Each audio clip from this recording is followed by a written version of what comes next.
Në politikën shqiptare, dy figura e mbajnë prej vitesh skenën në tension dhe kontrast. Albin Kurti dhe Edi Rama, të dy flasin për drejtësi, komb, zhvillim dhe dinjitet, por secili i përkthen këto fjalë në mënyrën e vet.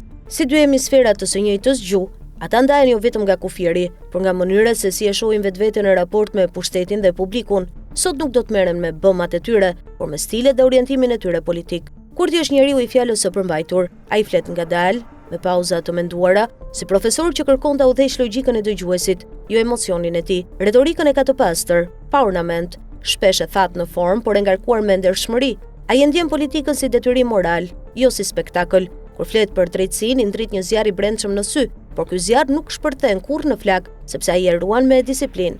Të gjitha lëvizjet e tij, duart e mbledhura, qëndrimi i drejtë, syt që nuk shmangen, janë pjesë e një koreografie të përmbajtjes. Ai kërkon të dëgjohet, jo të admirohet. Në anën tjetër, Rama e sheh politikën si artin më të lartë të komunikimit. Ai është orator, aktor dhe regjisor i vetvetes.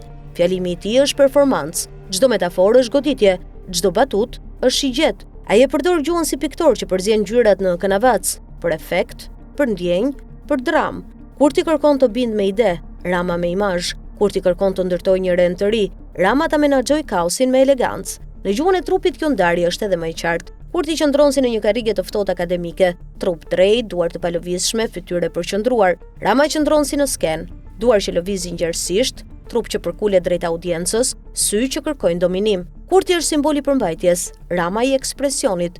Kurti lë përshtypjen e ndershmërisë që ndonjëherë bëhet kokfortësi, Rama të dinakërisë që ndonjëherë bëhet art manipulimi.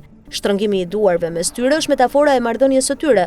Kurti e shtrëngon dorën me respekt institucional, Rama e tërheq me shkaftësi miqësore, si për ta vendosur kornizën e vet në çdo takim.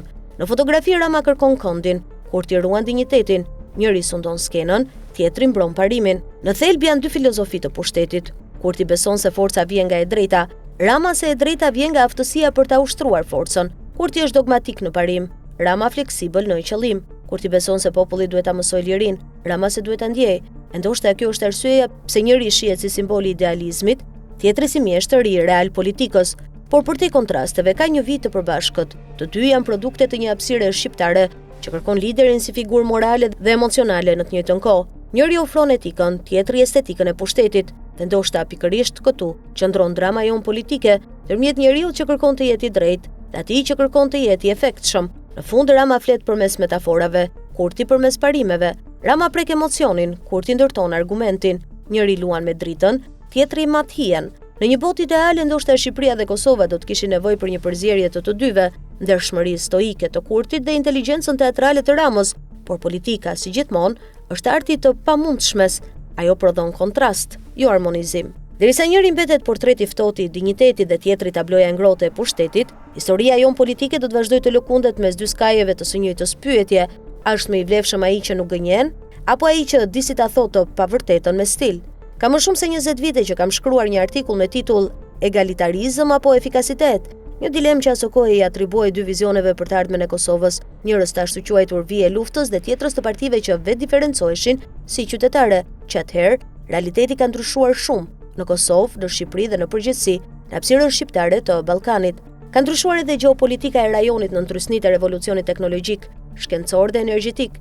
Shqiptarët nuk mund të ndërtojnë më një politikë autoktone, përveç se nëse duan të ringjallin internacionalizmin proletar, bëhen sërish qendra e revolucionit botror, ose të marrin sërish bajrakun e islamizmit dhe të rreshtohen me lindjen. Çdo politikë shqiptare në rajon është kompromis, por deri në çfarë shkallë edhe me kë?